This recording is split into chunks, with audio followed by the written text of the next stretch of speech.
Anyway, we've now been joined by Randall. Welcome, Randall. Nice to see you. Haven't seen you for a while. You're muted. I didn't think I was muted. Thought I'd Yeah. unclicked it. I think I set it up to automatically mute just because we may have conversations going on and so on. So, Right. Anyway, so we've been having a good talk today. So Randall, like me, is a veteran homemade parent with children grown up now, and still doing his bit for the homemade community, being a real watchdog, looking out for things that we should be concerned about. And he's done this for many, many years. And we are very appreciative of everything Randall has done over the years. So what we've been talking about so far today, Randall, we had a rundown of the most offending amendments. And we had a look at those. We talked about whether we felt the bill offers actual solutions. The evidence, is there evidence to support the bill? What can we do to address the potential changes? We looked at the homemade community, how that's changing as well. And whether the register would address child protection concerns. So you've just come in where we've been discussing some of these reports where they massage the figures or conveniently leave out details about the statistics and the data that would give context and a bit more information. So we've been looking at that. I think you were struggling to remember what the latest report was called. Well, we found a link to some of the information, but Alice and I were looking for the one that was a bit colourful. Right. Well, there was one published in May 2024 by the local Safeguarding Practice Review. That sounds right. Called Safeguarding Children in Active Home Education. Okay, that sounds right. And that was a recycling of the earlier one, which I think you were talking about, the one that came out, the Child Safeguarding Practice Review Panel Annual Report in 2021, which was the one that first brought all that stuff out. So if you'd like me to put the links to both those in the chat, I can do. You can. I can pop them under the... So I think the thing that we were trying to highlight there is that some of the information in these, that we don't have context. So we don't know the specifics of the situation. We do not know if these children were actually properly home educated.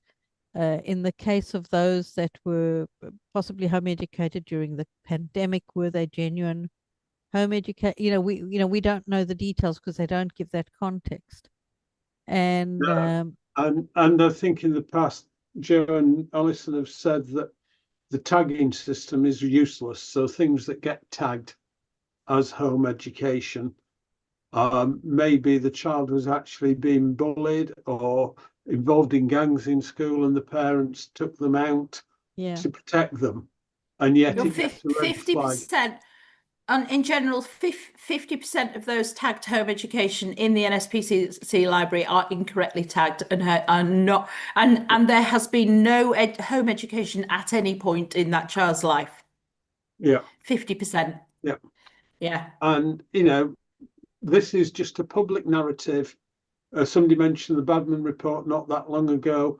The Badman report still being quoted. Why? Because it suits the narrative. And there's a narrative coming that home education is not good for children. What is good for children is state indoctrination. And that's why they want them all in school. And as we know, we don't have to go far to look at the way that children's lives are messed up. Many children's lives are messed up by the atmosphere in school and things. But the narrative, and it's not just in this country. Alison and Juliet, you've got contacts in Europe and elsewhere. The narrative is also much wider. We saw last year, September was it, the UNESCO report into homeschooling, as they called it. Mm-hmm. That is your best outline of what the narrative is about. It is about this whole thing that children need to be in school so they are being taught the values that higher authorities want them taught. And yet, look at the numbers of people who are leaving school because their needs are not being met, they're not being respected, and so on. So it's a big battle, but I really hope that parents will grab hold of the fact this is a fight for their parenthood, their role as parents. Yes, I think absolutely. I think it's terrible what's going on. Yeah. So what would you say are some of the narratives? What are the things that you've heard said, Randall, that's informing politicians and so on? I think very recently, and I'm trying to remember the context, I haven't got it at my fingertips. Bridget Phillipson made a statement, and she basically said it was actually on something that was posted on the Action Group, one of her Facebook posts, I think. And if you read it down, is we invite parents and teachers and others to join us in, I'll use the phrase co-parenting. Children born in any nation belong to the state, and parents are partners in educating them, but it's all got to be under direction of the state. And that was Phillipson's own words. I can look it up for you. Actually, but they're not interested in changing the poo nappies, are they? Well, they don't want to do it because they want children potty trained by the time they go to school. Let's be thankful for something. Yeah, if we're going to indoctrinate them, let them at least be potty trained first. Yeah, well, we don't mind teaching them to brush their teeth. Now, here's something else that came up in Wales. I think it was about 12 months ago. The Children's Commissioner for Wales published a report on school on school meals. And right in the introduction, she quotes the United Nations Charter on the Rights of the Child, UNCRC, which is some initials everybody ought to remember. And the phrase that hit me, behind every article, there is what are called general comments. And these are how the UNESCO and the UN want people to interpret these things, which say one thing on the cover, but when you read these things behind, they can say very different things. And this will tell you where the idea of breakfast clubs is coming from. Because the Children's Commissioner for Wales quoted one bit where it said, and the wording in this general comment is abhorrent to me, it says, school feeding is desirable. The desire is that schools feed them. Now, the ironic thing was the Children's Commissioner for Wales report basically said, we're feeding them rubbish. Right? The meals in Wales are not up to the standard. And Bridget Phillipson, I remember one of the union's heads saying the funding the government are giving to schools for the breakfast clubs would buy half of Greg's sausage roll. Now, this type of thing, it is a philosophy that parents do not teach their children, do not feed their children, and so on. Well, and that the state can do it much better. But the thing is, the state can't do it better. No.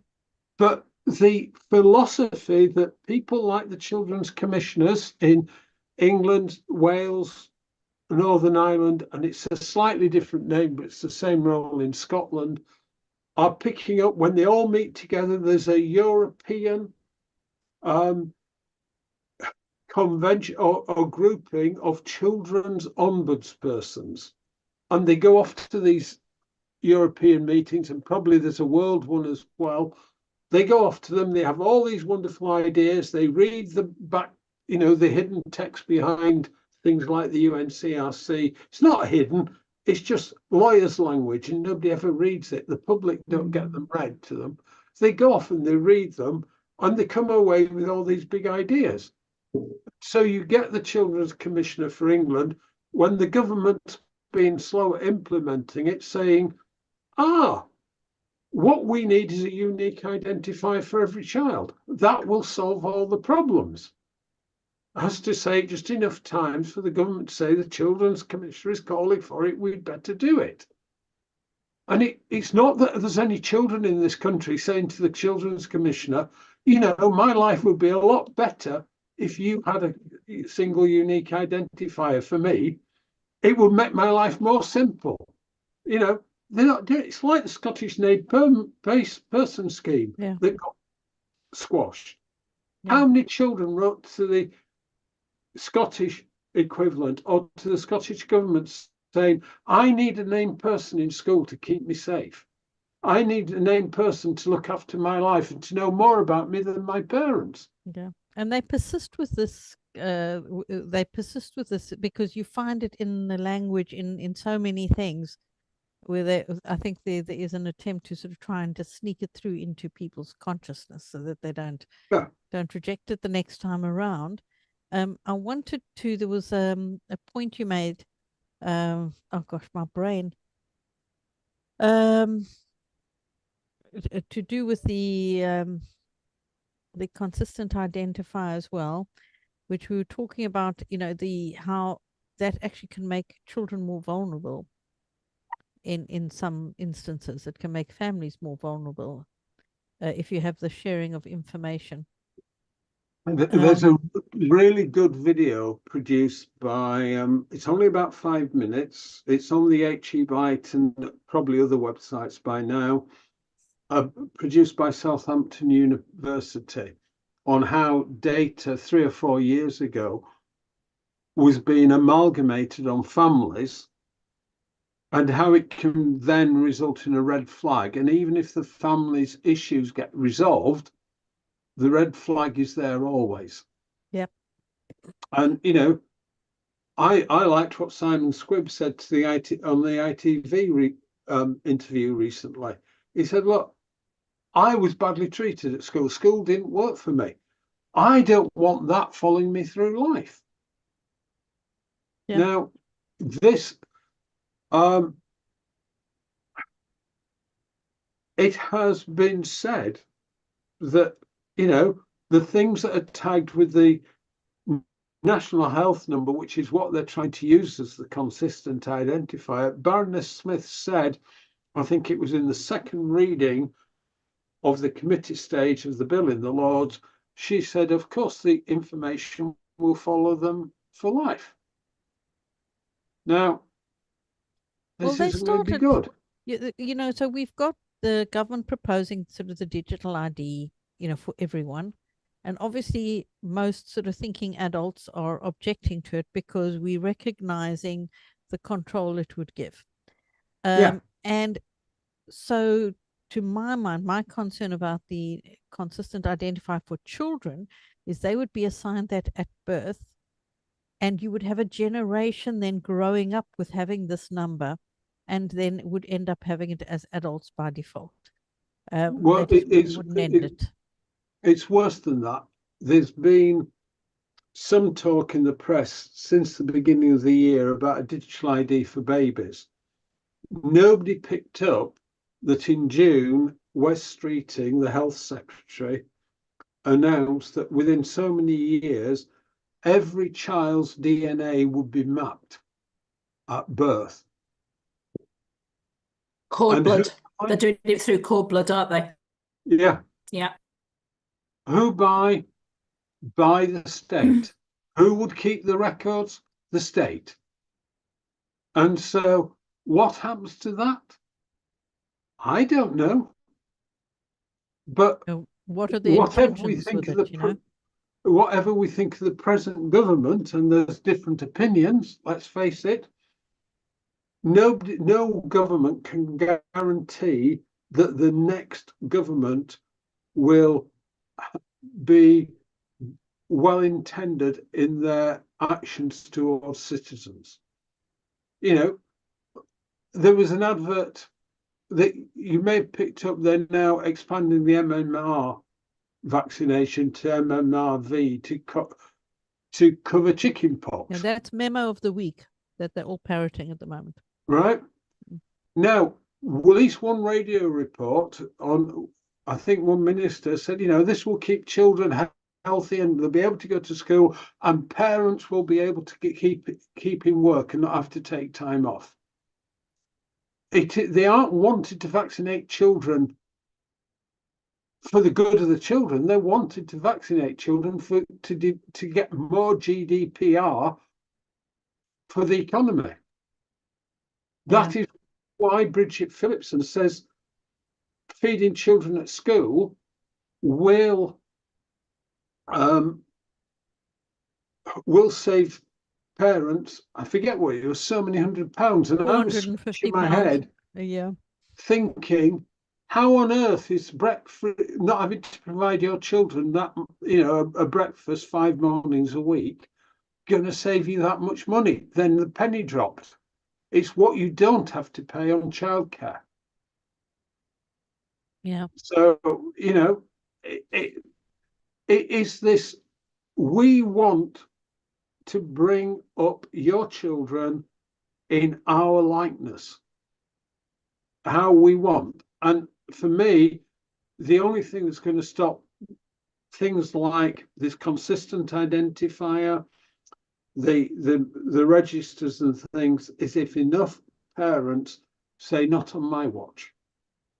You're not doing it to my children. You're not getting their DNA. My children. Look at the consistent identifier. They're doing it so there is no right for parents to say, I do not want my child to have this number. Mm. Now, that is what the named person scheme fell down on. When it lost in the Supreme Court, it fell because there was no way for parents to opt out of it. And so it is now a voluntary scheme. It's not told people it's voluntary. When, you know, health visitors will go along and just assume that you're in on it, but it is voluntary. And in the consistent identifier, there is no voluntary about it. Yeah. Well, it's interesting. Just I want to share a little something about that sort of affects me personally or my family, is that my son and his wife have recently had a baby. And don't ask me how I know this, but I do know. From their very first visit for a midwife's visit for a check, they ended up on a system that's designed for children in school, even though they don't have a child that's in school. And you know, so their names are added on the system. The child wasn't even born yet. And this is the kind of thing this is why we were talking earlier with Joe about subject access requests and finding out what information is being held on you from your local authority, because you do not know who is just not actually asking if you consent to your information being shared. Yeah. And just putting it on a system somewhere. And you know, it's not appropriate, but it's not questioned. And so we do need to be more responsible for our information and more responsible for protecting our personal rights and responsibilities and our information. Not because there's anything to hide, but it's to protect our information, because let's face it, we're hearing regular stories of data leaks, information being lost, people getting letters about children that are not theirs, and that kind of thing. So I mean, I'm actually half hoping with this all the push for the digital ID and the consistent identifier, I'm half hoping we see a data breach of such huge proportions that they have to scrap the whole thing. That would be wonderful, but yeah. I think they'll say, well, the ICO won't find us because they've already set the pattern with the DFE that there's no point in finding the DFE because it just puts money back in, it takes money with one hand out to the government's coffers and throws it back Yes, in. well, it's basically So they're paying fines without taxes. Yeah, there is no way to Yeah. hold the government to account unless you can actually change the law so that any official, any high-ranking official who's a data breach happens on their watch, suffers for it. Yeah. And it can't just be about the ICO because, to be honest, to me, that's just window dressing. But yeah, I think it would be really helpful right now to have something big happen like that. That is totally embarrassing for the government, and scuppers these plans. But anyway, we can but hope.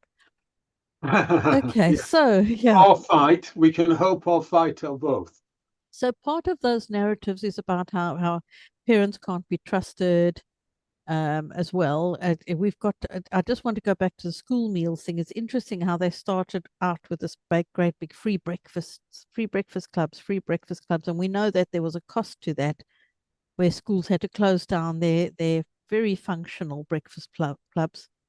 And schools were having to make up the shortfall financially because what the government was giving them for those free breakfast clubs did not begin to cover the costs of the staff and that kind of thing who had to actually be there for it. So that's been quite a big deal. And then the latest, the more recently, they were, oh, well, now we're partnering with this or that supermarket.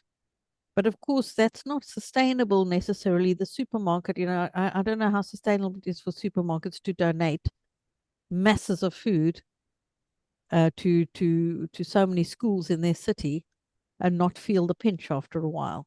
So, the thing, I don't feel that's a sustainable model. So if the government is dependent on that scheme for it to work, that's also makes it very questionable. But let's talk a little bit about parents and the parent blaming, the fact that making out that parents are not responsible. Let's talk a little bit about those narratives. Well, let's stitch the two together because just going back to breakfast clubs, last year I was having a conversation with a group of people, and amongst them were two people we know. Mum and dad both come from Eastern Germany. They were brought up in Eastern Germany. And when they heard about the breakfast clubs, they basically said, that's communism.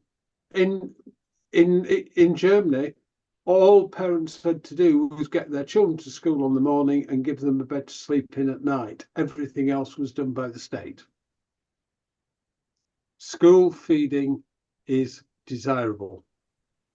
That was their not reaction. in all areas of Germany. That's certain states. At Randall, that's not places like Bavaria. In fact, a lot of schools and stuff like that, you are expected to provide breakfast for your child to take in as a packed breakfast. So right, they take in a packed breakfast and then you come home for lunch. This is when these people were young, right? It was when they were young, when it wasn't now. Certain states again. Was. Yeah. Right. Certain Eastern states Germany, again. Yeah. Eastern Germany. Oh, yeah. They are from that era of Eastern Germany, right? That's when their childhood was. And the other aspect of Eastern Germany, of course, is that women were expected to go to work really early on when the children were quite little as well. So they would chuck them in horrific nurseries from very early doors. Yeah. Okay.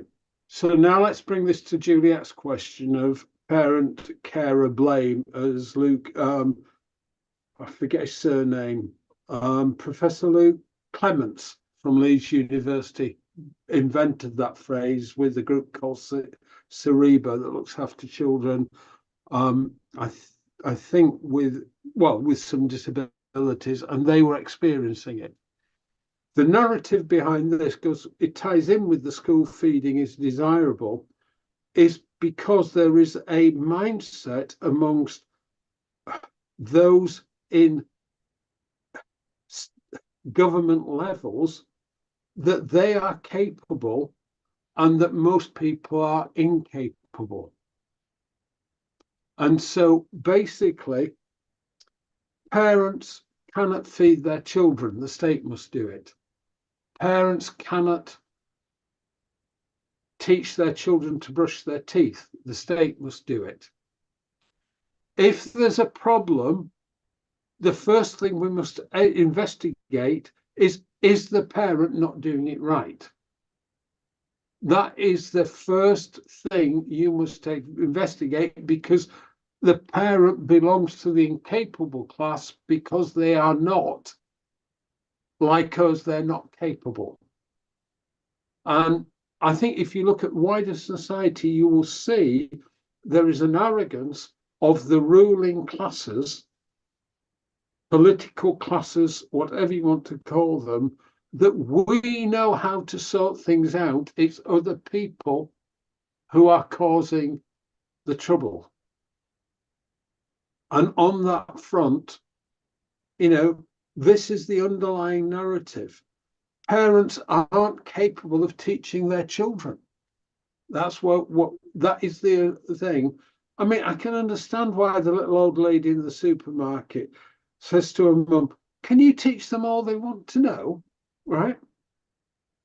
But that is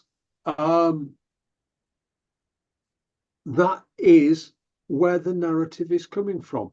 The parent isn't capable of doing the right thing by their children. And this mindset is now spread through every government service that deals with children and families. And the thing is what if you, when that person is a teacher that's home educating their child, that's when it gets interesting.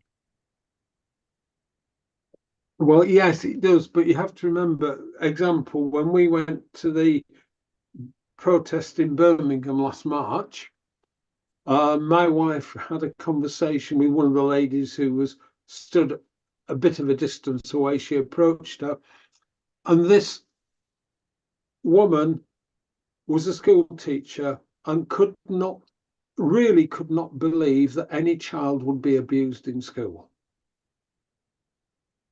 in any shape or form. And she honestly believed it. She wasn't just, oh no, that would never happen, meaning I know it does, but I'm not. She honestly believed it.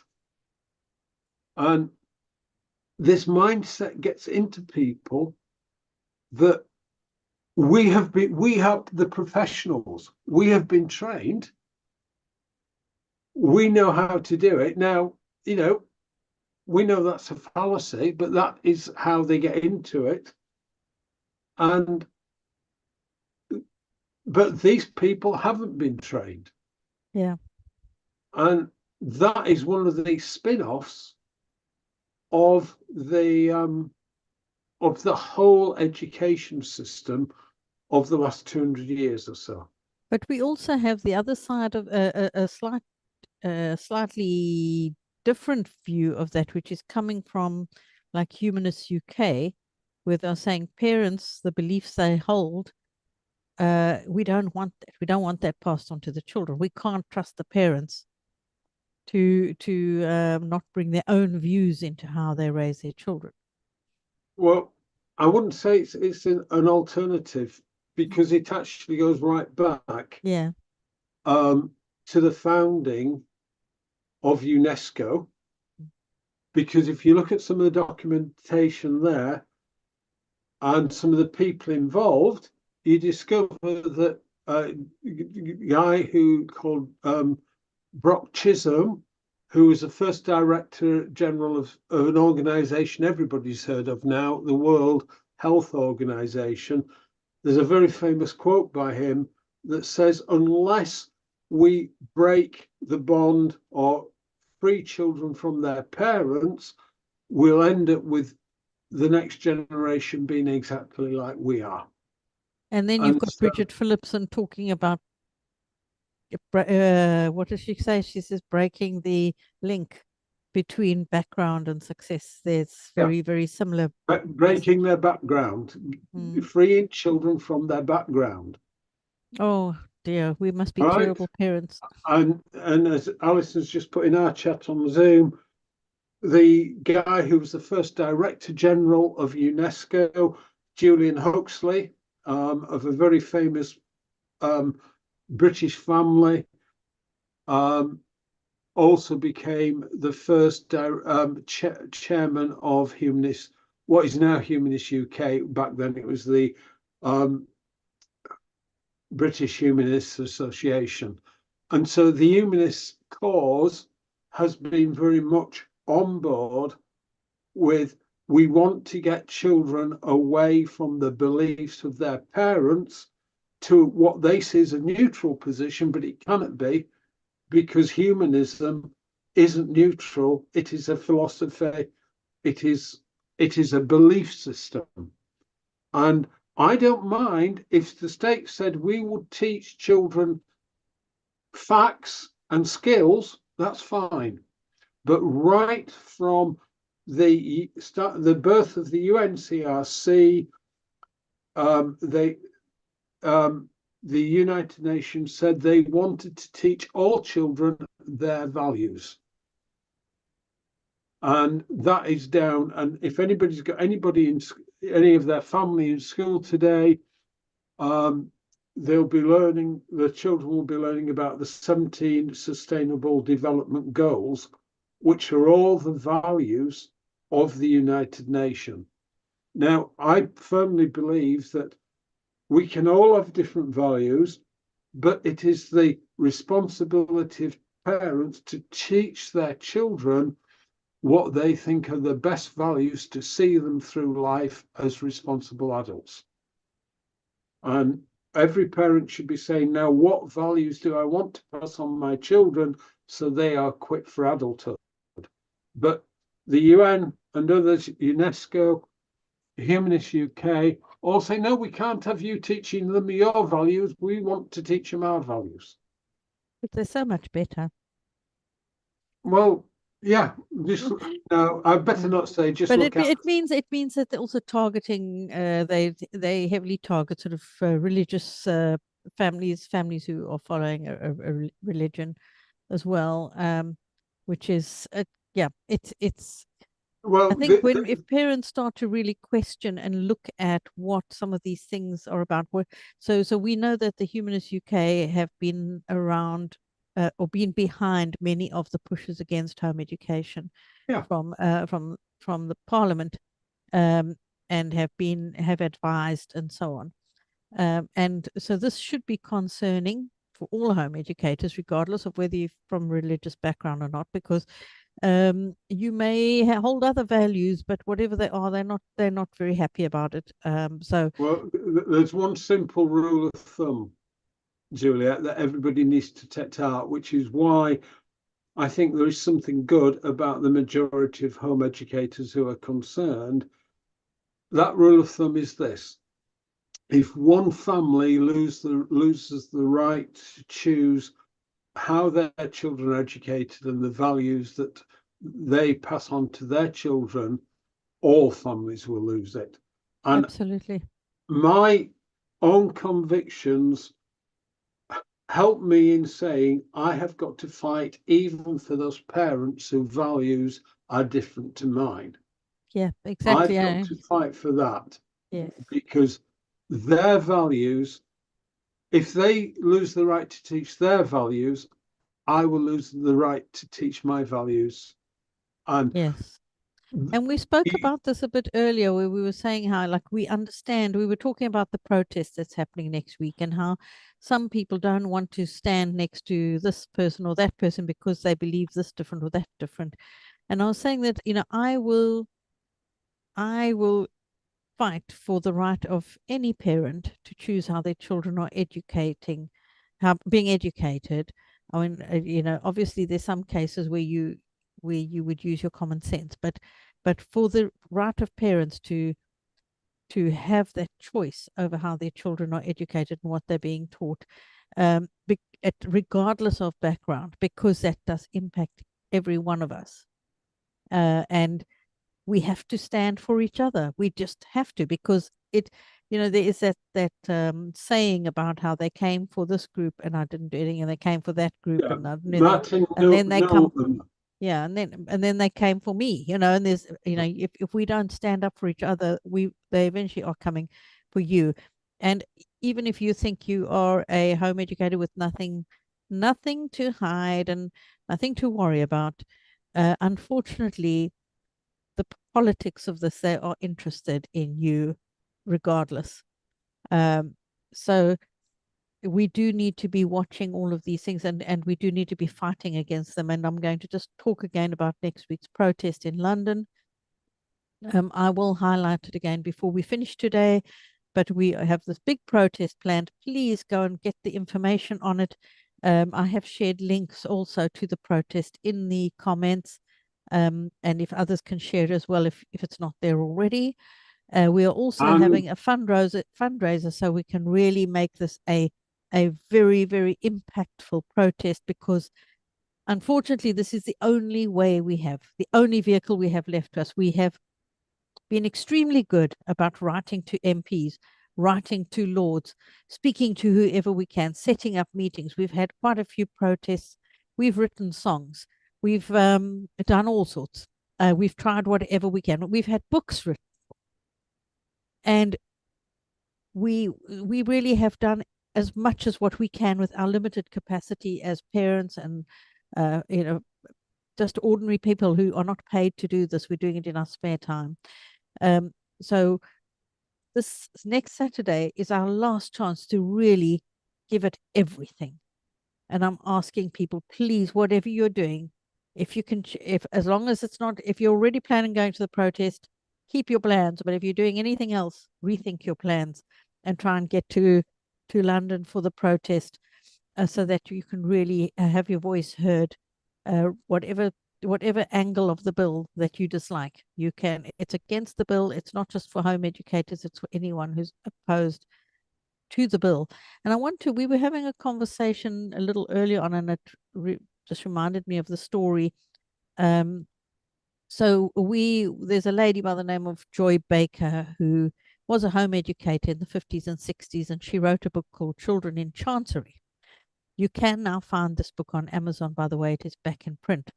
Please go and read it if you are a British home educator. It is kind of really key to home education.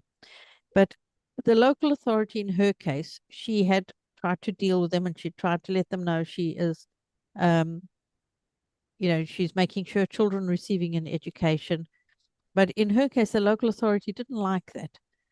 And so they went to her house one night while she was out. Children were with somebody that was watching them, and basically got into the house through the windows, removed the children, took them to a children's home, because she didn't want to send her children to school, basically. And fortunately, she was able to get her children back, but there's this huge trauma that this caused on the children that they've never forgotten. And those children are now adults, you know, in their 70s and around that age. But they experience a huge trauma because of this. And sometimes people can be well-meaning. Government can be well-meaning. Local authority can be well-meaning. It does not mean that they don't cause harm to people in that well-meaning. And I think that this bill is a perfect example where it is totally misguided. It's based, the whole premise for it is wrong. The narratives informing it are wrong. The evidence that they claim supports it is not there. So we do need to protest this and get our voices out as much as possible. And the other reason why we need this protest to be big is for media attention. That's what we want. And we don't get media attention if we're just a small motley bunch of people. Okay. So and the reason the media yeah. attention's important is because it literally is House of Lords report stage starts the 14th. It starts next week. Our protest is on the 17th. Their second day of sitting for the report stage is the 19th.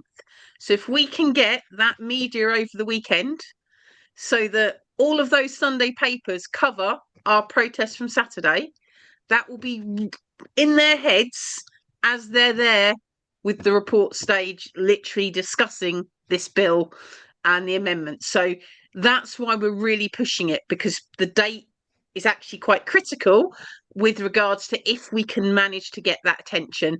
Because if we can get that attention, we can focus people's minds. And that's what we need to do now.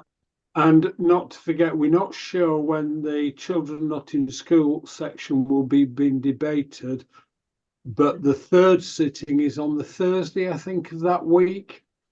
And that is the most likely point when it will be debated. So this date, even though we all expected the bill to be finished in the Lords before the end of the year, when this date was agreed, it's turned out to be wonderfully timed. Mm-hmm. So that is why we need it. But have you also mentioned the fact that there's a supportive event in Edinburgh next Saturday? Yeah, we mentioned it on the live last night, but in Scotland, there's another event which is in sympathy with us outside the Parliament there, Holyrood, or whatever. What is that? How you pronounce it? Outside of Holyrood on the Saturday, I think it's starting about 2 o'clock. I'm not quite sure. 1:30 till 3:30, I think. 1:30 till 3. We have got the advert on the page under our London event. We have got the Holyrood event there as well. Good. Yes. Well, please tell your people, anybody you know in Scotland, to turn up there. And if you're in Scotland, you turn up, do say hello, because I'm going north from where I live up to Edinburgh. I'm going to trust you've got enough numbers there, but I volunteered to go and give them an English voice up there as they're actually supporting us. So that will be good. There was something else I was going to say from what you were talking about there. Oh yeah, there is something about the timing of the bill and Smith's amendments, which I know you've talked about, but it is relevant because those clauses that she's bringing in will have to be debated when the bill goes back to the House of Commons. And so it does actually give you reason to say to your MP, this is important. These have been brought in right at the end when when you in the Commons haven't been able to debate them. And this is our concern. So it's actually a very good opportunity. And they've actually helped us with that one. So with you who had MPs who went, well, did that nothing to hide, if you're a good home educator line, literally point to the pilot that they've put in there. So now before you can home educate, they're planning on piloting these mandatory meetings and where the child must be present. And point out they haven't said, that it makes a difference whether the child's 5 or 14 or whether the child needs to leave school for trauma-based, because that really goes against that narrative of, well, if you're a good home educator, you haven't got to worry. But it's like, well, if we're a good home educator, what's this then? What's this specific section about? Because why would your child need to be present if it's just about you saying, actually, no, I'm sure I do want to home educate. Thank you very much. The child wouldn't need to be present for that, for you to just say, no, the school's not offered me. It's all good. It's all my decision. So there's some helpful bits in this where if your MP wouldn't listen before, they might now listen when you literally just point, hang on, they've upped the ante. And the other bit is moving that bit about where your child lives to right at the beginning of the process. So child becomes compulsory school age within 15 days. There's the potential of a home visit. That, again, there's something about your home that sort of, it's just a new line. So if your MP was like, because a lot of MPs I do know did say, but that's right at the school attendance order. So if you're a good home educator doing what you're meant to do, you'll never get to that. Well, they've moved it right forward now. Now you don't have to do something wrong. You don't need the LA to be suspicious. Just putting you on the register means they can consider coming to your home to have a look. Obviously, you can refuse, but if you refuse, they have to factor it in. It's under under threat of the preliminary notice. Yeah. Well, it is now, you cannot now give informed voluntary consent to a home visit because it is now, there is a coercive nature to the wording that they're putting in there, Mm. saying if you refuse, it becomes negative. And personally, I think as home educators, this is the area where we will be able to engage with those who are least interested in home education. Many of the peers will say, hang on, this is wrong. And I think many MPs, so if your MP has got some civil liberty leaning, but not supportive of the bill, but not against the bill as it was when it was in the Commons, take this back to them and say, now, just because I want to home educate my child, they are giving themselves the right to take into account whether or not I will let them visit my home.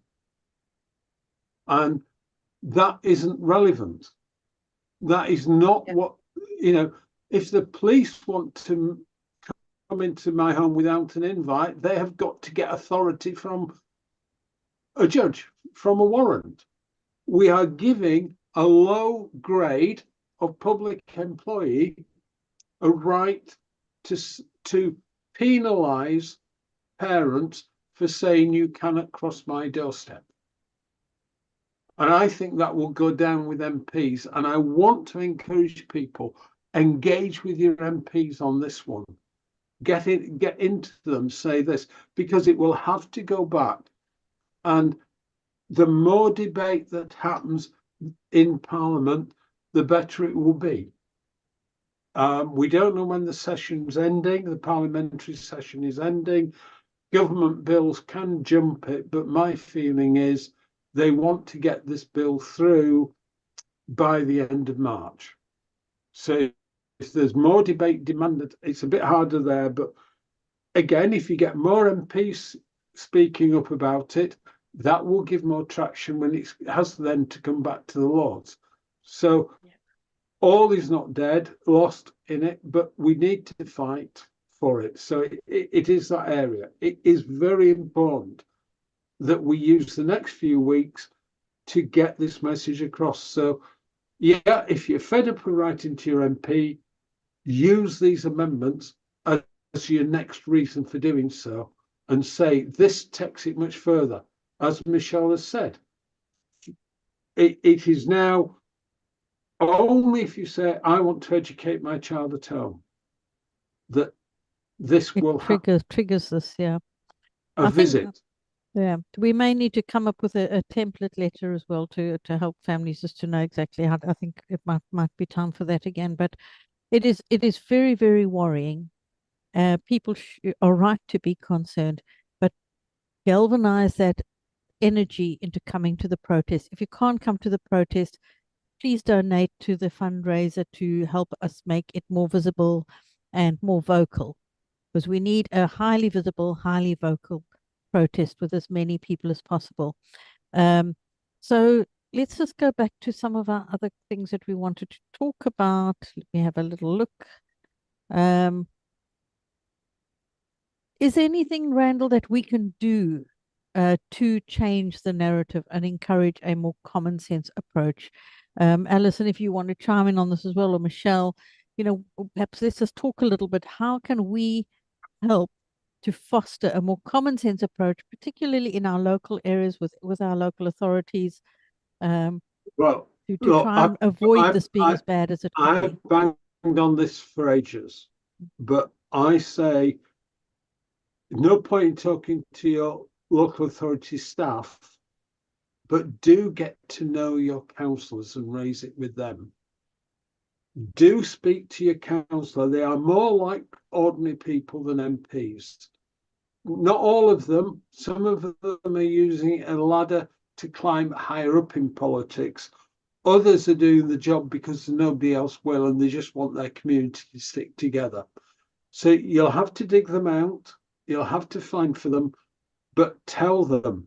Back in 2018, Shropshire, where we live, after I saw that home educating parents were getting a lot of hassle after a long-standing person had left, and the new regime that had come in was much more authoritarian and doorstepping people.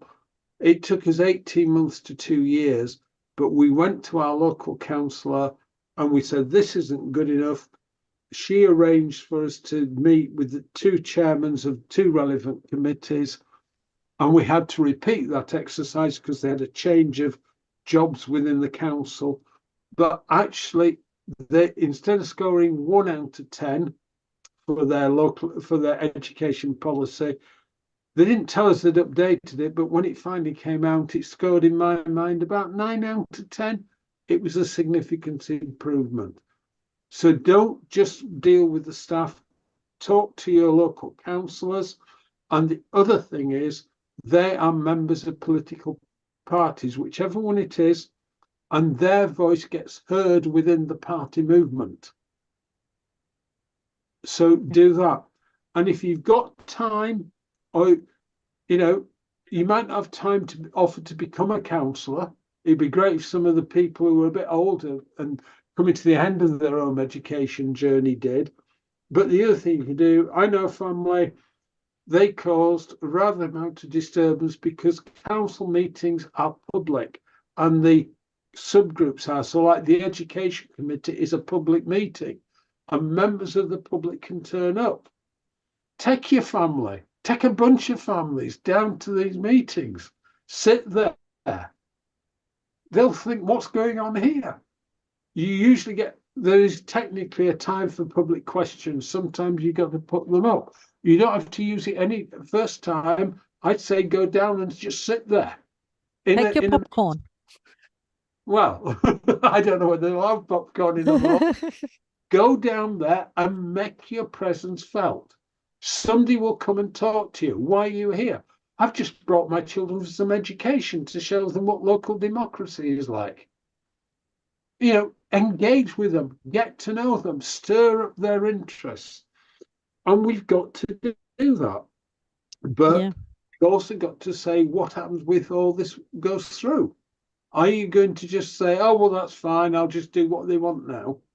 Or is the future of your children so important to you that you'll say, no, I'm not going to do it? That's a big discussion. We're not going there, but I'm putting the flag up because it is the ultimate way of resistance. Yes. And it may come to that. I hope it doesn't for anybody.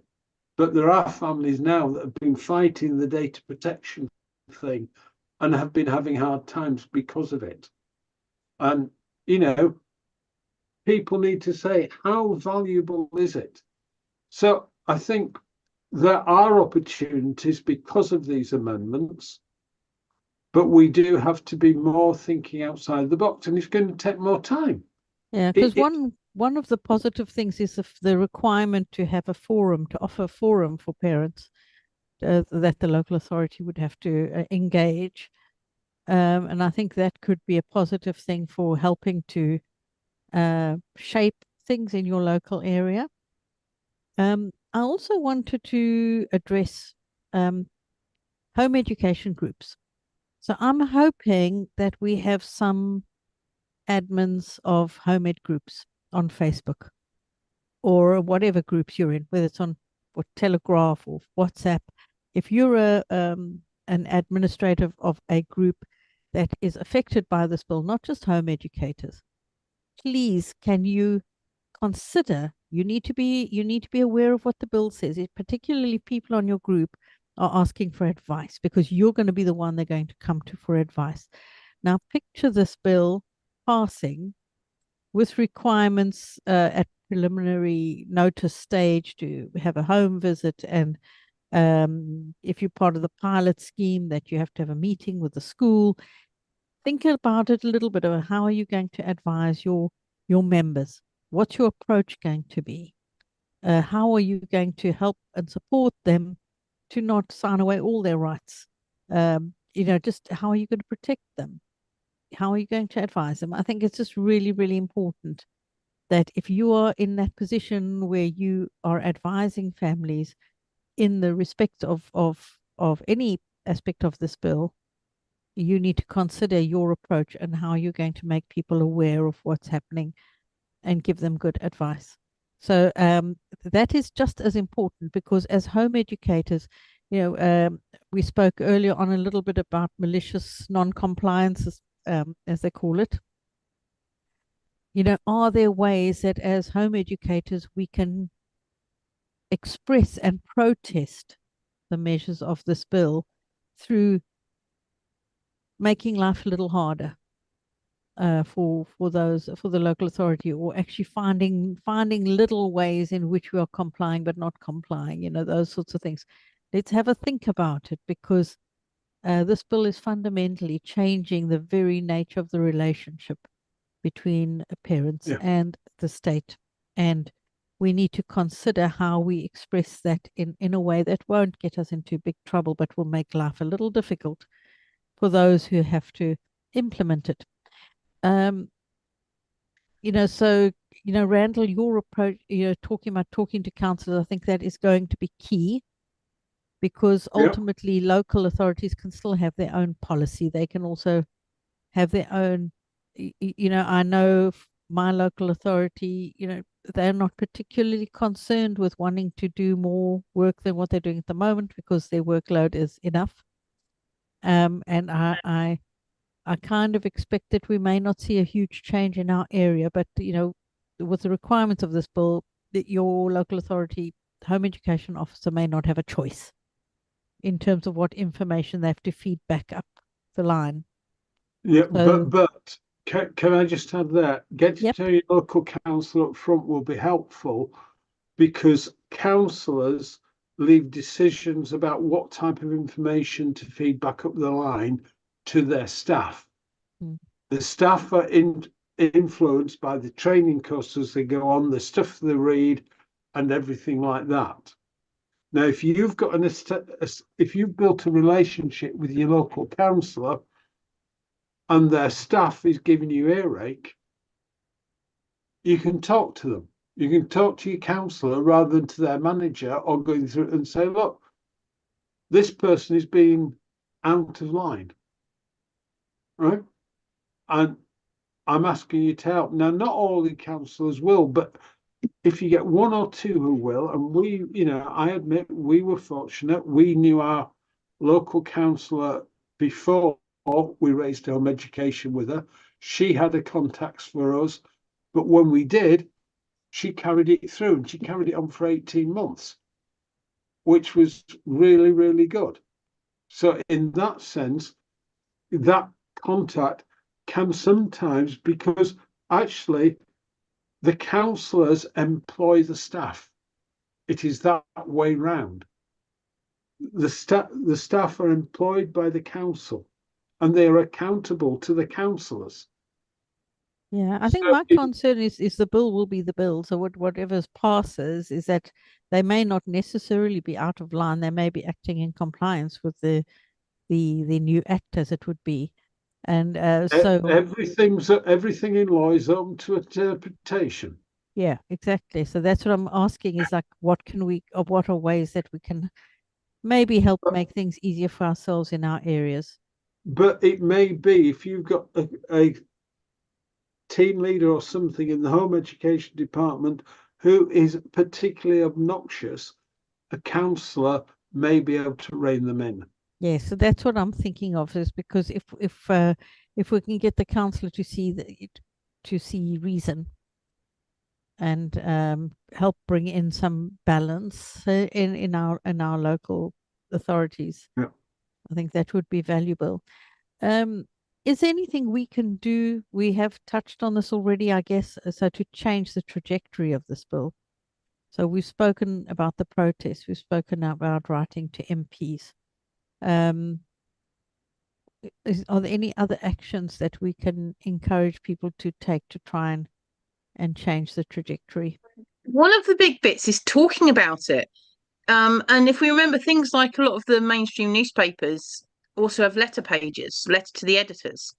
So people could write a letter to the editor, pick a point from this, and focus just on one point, pick a point out the whole bill. There's lots of them in there, and focus on that one point, and stick some letters in the editor. Because if we end up like people are opening the Metro, opening some of the standards, opening some of the the Times has a letter page, so opening those ones and the letters are in there. People quite often, when they skim the paper, if they haven't got much time, they do tend to stop on the letters because they're quite short, quick and easy to read. And at the moment, we just need to get people knowing about it. The amount of times recently when I've spoken to people who are school governors and I've mentioned the bill and they've never heard of it. And then they've gone back to their schools to talk to teachers and been shocked that the teachers, because they've gone back to say, why didn't you mention it to us? And they've been like, what are you on about? I didn't know anything about it. So we're there's like this information vacuum at the moment. Although this bill will literally change the landscape for every child, the people who are dealing with children don't know about it. It also changed the landscape for how education settings integrate information with social care, health and police and their level of safeguarding. They're already frustrated at the moment that they ring up for a safeguarding referral and get told, doesn't meet our threshold. So, can you pick it up, please? Doesn't meet our threshold. Well, they'll get even more doesn't meet our threshold because it'll be like, yeah, okay, what are we all jointly going to do about it then now? Because now you're part of the circle. So there's lots of things in there that can be picked up. So the important bit is talking about it, getting other people to talk about it, because the more people talking about it, the noise gets too big and then they have to listen. But at the moment, just too many people still don't know it exists. I've got another suggestion as well, because I've noticed of late a lot of these newspapers go and find their stories on Reddit or NetMums and these places. So I'm going to suggest that if you are one of these people who likes Reddit or is on NetMums, perhaps go and talk about it there, raise it up there, the new measures, the new amendments which are particularly pernicious. Talk about it there, because perhaps that will get picked up by one of the lazy newspapers that can't be bothered coming up with its own stories. And then Michelle, you also suggested, so when we have the protest next week, another way that people can engage if they can't attend in person, you said was the My Story. Do you want to talk a little bit about that as an option? Oh yeah, no. So if you look at a few of the different media options, they have options for like if people want to send in a photo and a little story. And I know the BBC one I think is called My Story, and I know ITVX have one as well. And a lot of the newspapers have a little bit for putting in a relevant now story. So obviously at the protest we will be uploading photos, there will be live streams, there will be images coming up. Nick one of those images and then send in a quick story with it of you would have been at the protest and you would have been there for this reason. And hopefully we'll start to get the stories all uploading and the voice will get out there. Yeah, and I'm really hoping we will get a lot of people next week just to get that presence that captures the attention of the media. So I don't know if you've got anything to add to that, Alison. I mean, obviously we want to have conversations with anyone. So we've spoken about having conversations with councillors, writing to your MPs, and those usual things, attending the protest next week. You can use your Twitter, you can use your Facebook, you can use it, promote awareness. And with the protest that we're having next week, we also really would appreciate if people can share that on their social media and help it gain traction. I have seen it's now been shared by quite a few influencers and other large groups, because it's not only about home education, it's about the bill in general. So I think what we were saying last night is we do need people to spread the word, hammering the local groups, the bigger groups, the smaller groups with information about the rally on Saturday and any other links that are relevant. I've recently been banned from a group, by the way, for speaking every day about the bill. So that was fun. Like it's not important. Like I think I was told it just takes over the news, and I'm like, it should. You still want to home educate this time next year? Yeah. It should be taking over our news headlines as home educators, because this bill is very much targeting us and wanting to put children on a register. And the other bit is, if you can't attend, you can print out the graphic post, which I said you can, feel free to print them out and go and put them through people's letterboxes and see if people will just pick it up and come. Yeah, because it is so important. And if you can't actually physically be at the protest, you can donate to the fundraiser, but you can also try and replace yourself with somebody else and get them to come along. So, Randall, I just wanted to, what are some things we can offer as, like, if we're writing to an MP, say for instance, now we're going to go to ping pong after the report stage, and there will still be MPs and so on making suggestions and changes. Could we offer like alternatives and say, actually, perhaps this would work better, or, what can we have a chat about that as some common sense? Because obviously, the thing's not going to go away, and safeguarding is like seen as the most important thing. So how do we handle that? Well, I think, it's often said, when you're looking for a needle in a haystack, the last thing you want is a bigger haystack, right? With safeguarding, right? What happens if you build a whole haystack of needles? Yeah. And this mentality that every family needs supervising is actually creating every family to be a needle, every child. Yeah. And it's extremely damaging. So I think the most effective thing you can say in that way, which is constructive, is not give in to the safeguarding narrative. It's a construct. It's a construct that says this is our excuse for getting into your home. We have to say, the more needles you have in your pile, it is only the ones which are in real, it's the ones that are in difficult situations that will get missed. The ones that need support will get missed. And that, to me, is the only constructive way. Because they've invented this safeguarding. Look, children not in school, when that whole concept came out, it was because there were children who were in hospital, in youth detention centres, so they were called bostels in those days, probably, and places like that. And Alison will tell us the Department for Education, whatever it was called back then, said this will not apply to home educators. It was because the local authorities were failing children who needed their help. And they brought in a law to say to councils, you're failing, do something about it. And what's happened? That's been turned around.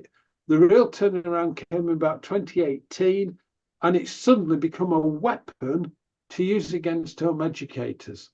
Your children are not in school. Yeah, they don't need to be in school. They're not registered at school. Oh, yes, but they're still our responsibility. That is the big lie. Can I just say, I read a social services report just yesterday, where the social worker had written in it, the child is at risk because they are not in education, and then in the next sentence said they are home educated. And this is the mentality, is that they don't consider home education to be in education. The people who are making these decisions about the lives of our children think that home education is dangerous, it's risky, that we're all mad if we do it, because we should be following the line, towing the line, making sure that everybody has the same experience. I don't want a homogenized society. I don't know about anybody else. Variety is the spice of life. And they are still every day making these decisions. How much worse is it going to get with this bill? Yeah. Well, it isn't Sorry just to interrupt. it's the mindset. And for me, if we try and accommodate their mindset, we will lose. Right? If you're trying to play a game of football and somebody comes and said, you have to play rugby from now on, but it's rugby where I've written the rules. you won't be able to play football. And if they've written the rules, you will be all at a mess. So you just can't do it. And if we give in to this, it is the local authority's responsibility to safeguard my children at all times, then you will lose. And I would say, don't even waste your time on it. The real issue is this. The whole talk about safeguarding came in after about things like tragedies like Baby Pete and others. And it was to say, when a parent asks the local authority to do something for their children, the local authority has to safeguard them while they are in their care. So if you took your child to a school, the people at the school has been sanctioned by the local authority, should be safeguarding them, not letting them wandering off across the road. Now it's gone to stupid sides where you have these seals on hinges so little children can't get the doors trapped, their fingers trapped in the doors and things. But it was worse than that. People, because of human nature, it's really hard work to safeguard every child in a 30 class, in class of 30. But that was the intention of safeguarding. Now it's been extended and extended to say now the state has to proactively safeguard every child, which is an impossibility. It is. And Nobody can do that, even if they know about them all. And it's a heavy burden to place on your individual local authority officers, to be fair. I know. Well, it's very strange, isn't it? You know, let's look at some of the famous cases. Let's go back. Let's not talk about the most recent one. Let's go back to Kyrishak, one I know well. That was Ed Ball's. Oh, this woman was this child was home educated. That's the thing. The new Children's Commissioner, Maggie Atkinson, I was in the room when she was being interviewed for the job by the Education Committee. What's your thoughts on home education? They said, I only need mention one name, Kyrishak, right? And Kyrishak was an 8-year-old from Birmingham who was starved to death. Her siblings were being starved, but they were at school. Some of them were at school, not all of them, some of them were at school, and the schools were noticing, but nobody was doing something. The headmistress of the school was concerned about the family, rang up social services, even back then in 2008 or something, got told, oh, well, it's all right, no problems type thing. And, you know, she even visited the family herself and so on. But when the serious case review came out, they had to say, of course, it wouldn't have been as bad if she wasn't home educated, but the real newspaper headlines was she was failed by Birmingham social services. Now, I do not know which members of staff lost their jobs because of that. I don't know if any did or if some did. I suspect that the people at the top of the pyramids of the management structure probably didn't.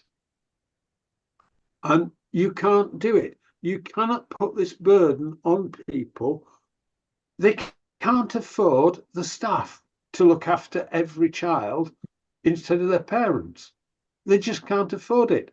And if we try and solve that problem for them, we will end up losing out because we'll get stuck in the mud with them. We have to say to them, you are trying to do something which is impossible. And, you know, that for me is my feeling. We have to be very careful here, because if they say, well, we've got this problem, how would you solve it? I say, well, I wouldn't have the problem in the first place because you cannot solve it. So, yeah, I don't think when it comes to the safeguarding issue, we can say the best thing for safeguarding is that when you see a family struggling, you offer to help. When you see a family that's coping, you will leave them alone. That would be my simple message. And there are plenty of families who are coping. Maybe hard work. They may appreciate a little bit of support, but to say that families normally fail is a problem. Baroness Hale, in the famous Scottish named person judgment, said as far as possible, when she made the statement about the first thing a totalitarian government does is try and put itself between parents and their children, she ended up to go on and say that as far as possible, families must be left to bring up their children in their own way without interference from the state. And well, you cannot actually protect every single child, no matter how hard you try. It's just not possible. no, You cannot be everywhere all the time, and even the people that work for you are not going to be always doing their job either. So it is quite a challenge. So yeah, I think we need to look at ways that we can. I think your approach, Randall, is right, where you basically don't even try and don't even try and engage with the nonsense of the narrative. no, Just the narrative is yeah. nonsense. Yeah, and as I've said earlier today, is that when you follow each argument through to its logical conclusion, it falls down. Yeah. Because the logic does not follow through. Okay, so what are some of the other things we can chat about? We've got just under about another 45 minutes to talk about things. We've covered almost all the questions I put out for us to cover. I'm going to have to go in a minute. I understand. Anything you really, really want to say, Randall? I just want to give you the proper quote that I have quoted. Yes, please go ahead and give this quote. Yes. The first thing a totalitarian regime tries to do is to get at the children, to distance them from the subversive, varied influences of their families and indoctrinate them in the ruler's view of the world. Within limits, families must be left to bring up their children in their own way. If that becomes the motto, I'll put it in the chat so you can paste it wherever you want. I was about to say, Randall, if someone watching, can you do us a Canva link or a post link with Lady Hale's quoting, so then everyone can sort of get it sharing across social media really quickly? That would be fantastic. But I think if we can do that alongside the bill, it might help focus people's minds, particularly with them adding that bit in about requesting to see see where a child lives. Was this Baroness Hale or Lady Hale? Lady Hale. Lady Hale. Yeah. Sorry, Lady Hale. Some of us have a T-shirt with that quote on. I know someone attended a conference with me and they had that T-shirt across them. I think that's a real valid point. We have to get that one going. Yeah, I think if someone can do us a nice graphic, that'd be amazing. Just have no time, literally none. If someone could do us a nice graphic, that'd be fantastic. And if we can get that buzzing around, because it's really, really relevant to this point of seeing where a child lives. Well, hang on a second. Who's looking after the parent here? There's no concerns, no concerns, and you don't even think it appears as a concern. Just going to look at where a child lives for the sake of it is well over that line. Yeah, well, one of our parents that's watching has said that her son was bullied to the point that he wanted to die in school. So how was he safeguarded? And that is the very issues that they are totally sweeping these cases under the carpet, and like everything's okay, nothing going on here. Just look at the home educators because there's nothing happening here. It really makes my blood boil, to be honest. The gaslighting and the scapegoating and all of that, and the discrimination. So yeah. Anyone want to take up that challenge and create a nice graphic there for Michelle? That would be really good, because that's something to share. But we also know. I'm just trying to find you the actual reference to the. That might be helpful. That might be helpful. I think the thing is that we also have to recognize that there's no such thing really as a perfect parent. You could call people different types of parent, like a good parent, a very good parent, a not so good parent, slightly inadequate parent, chaotic parent, maybe. But we come in all shapes and sizes. We're not perfect, but when it comes to our children, I know most of us are just trying to do the best we can. And often, as I've said before, the child is still better off than they were in school, even if, as a parent, you may have a slightly wobbly parenting style. It does not mean that the child is worse off. And I think there's that assumption that school somehow is going to meet the needs of every child as a basis is really where we should where we have to worry about, because it's a fake argument. It doesn't stand up to scrutiny. Let me just add this link here to the quote I've pasted over there. Yeah.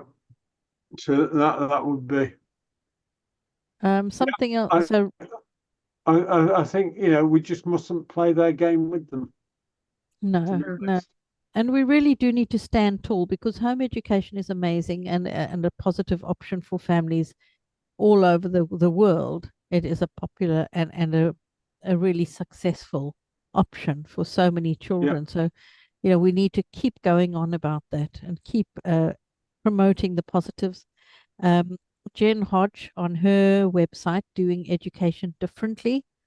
Young people who have already finished home education, they can go, young and not so young, doesn't matter. You can go and upload on the alumni page a little bit about yourself and what you're doing today. If you were home educated, there's also opportunities to share your stories, school stories, and also children's, whatever children want to say about their lives. There's an opportunity to share that there, and it's a valuable resource for pointing MPs to. So Right. I'm you're going going to to say head off goodbye now. at this Yeah. point. All right. Thank you And for joining enjoy us, what's Randall. left of the afternoon, and Yeah. have a good time in London. I'll have a good time in Edinburgh. Wonderful. Bye. Bye, Randall. Take care.